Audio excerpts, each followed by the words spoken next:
Welcome to the Israel Bible Podcast. My name is Cindy Parker, and I'm an author, a speaker, and the professor of Holy Land Studies at Israel Bible Center. I am passionate about reading the Bible in the physical, historical, and cultural context of its day. And I just really love having geeky conversations with people about all kinds of new things. In this podcast, I'd like to invite you to join me as I sit down each week with other faculty members of IBC to discover new aspects of the Bible.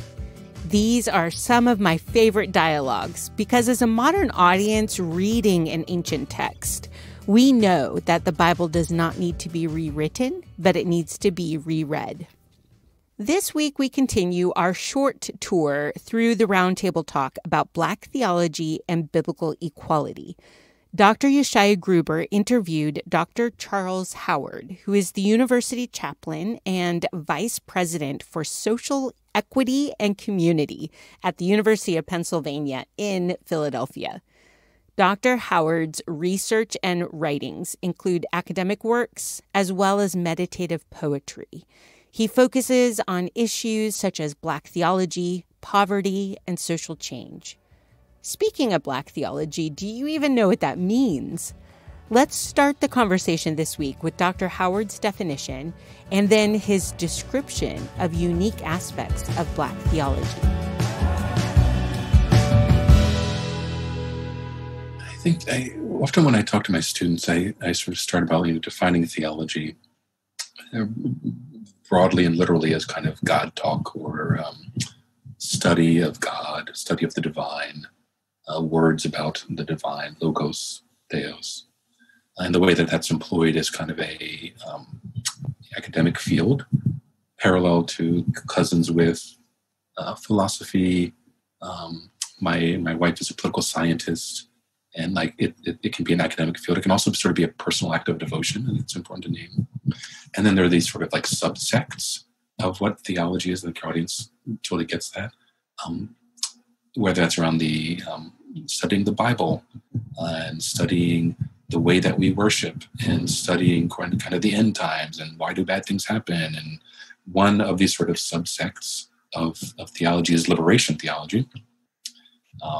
And then you can kind of distill that even further into a Black theology. And I sort of would describe it as Black theologies. So I think there's several different interpretations of even what that means and different locations and different sources and different goals and so forth. But to me, it's ultimately kind of a liberative project structure coming out of a theological space that for many is rooted in scripture and the Christian tradition and the Black experience in America.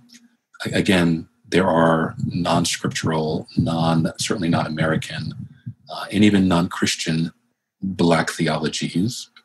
For me, I sort of see it as rooted in the Black American Christian narrative and broad liberative experience project here in the States. And then what does that mean? One of the earliest sources in Black theology, Black liberation theology, sort of the father of it, people refer to James Cone, who in so many ways is a saint and a theologian's theologian. And I still think kind of underappreciated for his broad contributions to theology broadly. But in his earliest writings, he sort of anchors so much of this in the kind of Exodus narrative and its parallels with sort of the Black exodus out of slavery here. And this is something that enslaved Africans and early abolitionists were doing. This is very much in Frederick Douglass's speeches and sermons, and Harriet Tubman being referred to as like the Black Moses. This is sort of a big part of it. So many of the Black spirituals, yes. So go down Moses, the Black spiritual, referring to the kind of Moses' work in the liberation of enslaved Hebrews in Egypt, which is a profound thing to think about Egypt as an African. Like, really, there's a lot in there. What is Black theology? It is sort of employing those liberative gifts, projects, vision, context to contemporary spaces that need liberating. And that is all the spaces that I identified earlier. Justice, life expectancy, political, academic spaces. So much of Cohn's work was in reconstructing, breaking down and reconstructing academic spaces that were inherently racist. I'll add one definition. One of my dissertation advisors named Stephen Ray, he's a theologian, religious scholar here in the country and a president of a seminary. He described Black theology as reconstructing the center. And the way I think about that is I think about if you look at like a piece of paper that has, it's in the middle of the paper is what's important. Like you write here, but over in the margins, this is not important. This is where you doodle. This is where you kind of like, you punch holes in the margins over here too.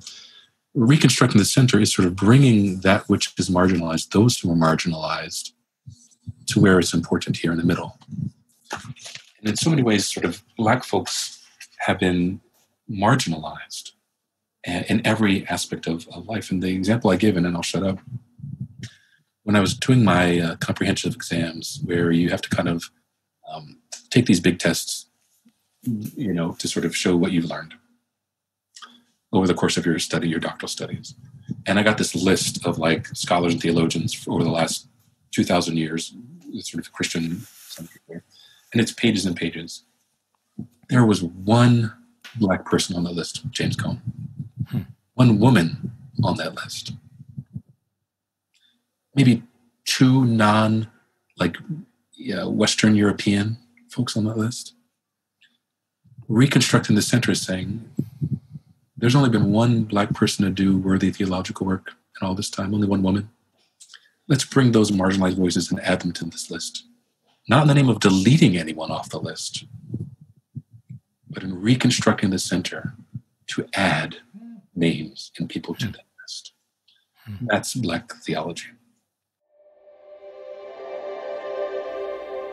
And to a certain extent, I really wish I could see you all as I ask if you think you are represented among the scholars who are celebrated for doing good biblical studies. Do you hear your own cultural perspectives? Or do you find yourself among people in the margins? Or maybe you think the theological world is doing just fine because it feels so normal to you. Well, then maybe you are squarely in the center of the page. How much effort should you make to listening to those who are contributing brilliant work, but who are not famous for their work? These are challenging questions to ask ourselves. When I listened to the full Roundtable Talk with Dr. Howard, I found myself leaning over and glancing through my bookshelves to see how many people of color and how many non-European or American scholars were represented in my library. I'm doing okay, but I could probably do better. So who gets to talk about truth? What is truth anyway? Well, let's listen to a poem Dr. Howard wrote about truth. It says, truth, no one's got it all. Neither side, neither nation, neither denomination, neither of us. For who can capture the truth? Truth, absolute truth, also known as love, does indeed exist. Who can possess or wrap one's arms around something bigger than oneself? I feel something sort of reading it now. I wrote this a long time ago. And in so many ways, I think it was really meant to be more of a theological statement around an awe for the divine, and the danger of trying to imagine capturing even a portion of what the divine is, of what God is, and the futility, but almost kind of irreverence of trying to overly describe anything connected to something so much bigger than, and more complex and more beautiful than our grandest thought. And yet I think there's something convicting around this political moment where so much of our conversation is us and them. You're right and they're wrong. one of the things my wife talks about in political science is the danger of kind of putting our best against their worst, which happens in media and social media and conversation all the time, of kind of pointing out this really shameful moment or thing that their team did, and all the good that we've done and are going to do in our policy and our platforms. Very typical. Forgetting that, there are good people on both sides, which is a dangerous phrase that has gotten the president in a lot of trouble, referring to kind of white nationalists and protesters of white nationalists. And I don't mean it in that sense, but that there are humans on both sides who have dreams and fears and want to be good parents and want to take care of their aging parents and, want and like funny shows and movies, and maybe the other party has some points worth listening to. Maybe they're not a 0 and we're not a 100. And maybe we're all here for a reason. That doesn't mean we tolerate crap. It doesn't mean we tolerate racism and bigotry. But it doesn't mean that the other side is trash. No human's trash. There has to be a certain humility, no matter which side of a political or other religious debate that we find ourselves on. There has to be a certain amount of humility, recognizing that we certainly don't have the complete truth. And I think that's brilliantly expressed here in the poem. Can I just ask you about one line here? Truth, absolute truth, also known as love. This is a challenge for many people to combine truth with love, because so often we hear strident voices insisting that they have the truth, and they don't seem very loving. And then on the other side, you might have very, very loving people who are not very well informed. Yeah. How do you put these two so important concepts and realities together? I think it's important to tread lightly and to try to choose words carefully when thinking theological thoughts. But if I could sort of come in clumsy-handed, I think of God as truth. And there's a passage in the Christian Bible that describes God as love. And so is it possible that the divine is both truth and love? And we seek to commune and connect and love the one who is truth and the one who is love too. And I believe that God of truth, that God of love exists, but our little arms are way too short to wrap ourselves around that. And I think bringing that to kind of an earthly level, I think it's dangerous to think that there is an absolute truth about, for example, any person or a story of a nation that is fully true, that gets every aspect, every facet of it. And who could wrap our arms around that? And I think our love of our nations is got to be complex and imperfect, and our nations love us imperfectly. And it's hard to sort of make sense of that too. It's not the same as the kind of divine reflection on that. But, that's kind of where I've tried to kind of play with that. Thank you.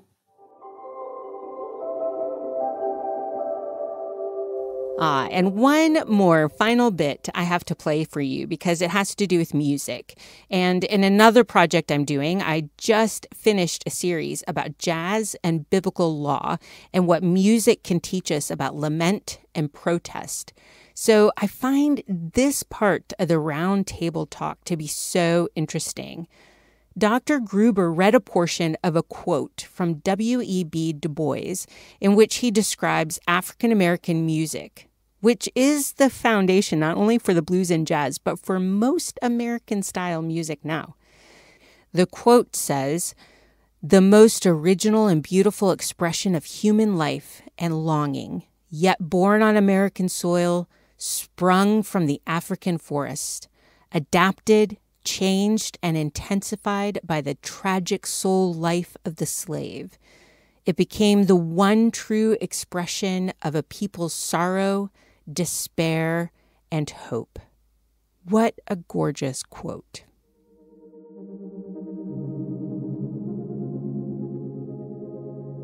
I'm a big Du Bois fan, another really complex guy. Who, yes. I think one of the probably the first really great American sociologists, period. And I love his sort of Pan-African vision. And, my grandfather was actually friends with Dr. Du Bois. So I've always had this sort of like familial affection for him.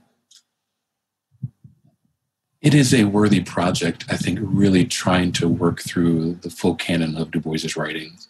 And if someone's looking for a project to kind of dive deeper into Black history and Black scholarship, and just the journey through souls of Black folk and Philadelphia Negro and, Dark Water, all the stuff that he sort of wrote, and on top of articles he wrote, you will learn a ton. And I love the sort of angle that he takes here around Black music and the Black music connected to Black religion as an articulation of the complexity of triumph and tragedy of the kind of Black experience. I think he would even expand this if Du Bois is around today. This is now almost 60 years after his death we're coming up on. And to sort of see what he would do with rap and hip hop music and the advent of kind of Black pop music that is fully has fully taken over in a lot of ways. Billboard and all those sort of things, Black rock, Black classical, that's a sort of weird phrase to say, but sort of Black classical music. I'm curious the way that he would have seen that mature. So the music he's referring to is speaking of kind of like spirituals and kind of early Black music coming out of the experience of being enslaved and early kind of music of Reconstruction period here too. And then the kind of emerging to that early blues, early jazz music, which the root of that is still heard in listening to Kendrick Lamar right now. The root of that is still felt in Common's music and John Legend's music and her and so many great Black artists today, Beyonce, Jay-Z, all of them. And yet it is with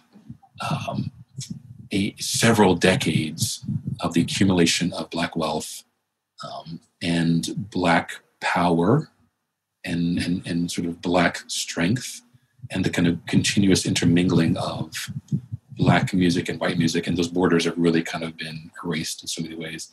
So I'm curious what his response would be today to Jay-Z, whose music is listened to in the white suburbs, and or a Beyonce who has like deals with like Netflix. And what does that mean? I'd love to sort of hear what Du Bois thinks about that kind of really interesting development today.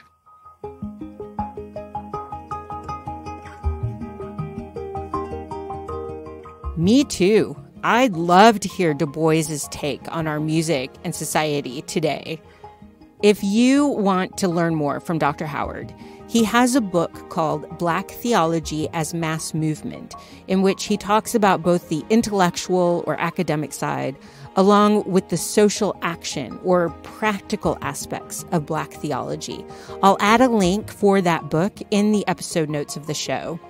You can also hear the rest of the Roundtable Talk with Dr. Charles Howard, in which he and Dr. Gruber talk about extreme movements, ideas around reparations, and violence in protest. Simply head over to IsraelBibleCenter.com, where you can listen to his Roundtable Talk called Black Theology and Biblical Equality. While you're there, just sign up and start earning credits towards Israel Bible Center Certificate Program in Jewish Context and Culture. And to make it easy for you, I'll add a link in the episode notes of the show. Thank you to Jeremy McDonald with Mason Jar Music for mixing, editing, and crafting all the good sounds you hear. And thank you for being curious about the world of the Bible.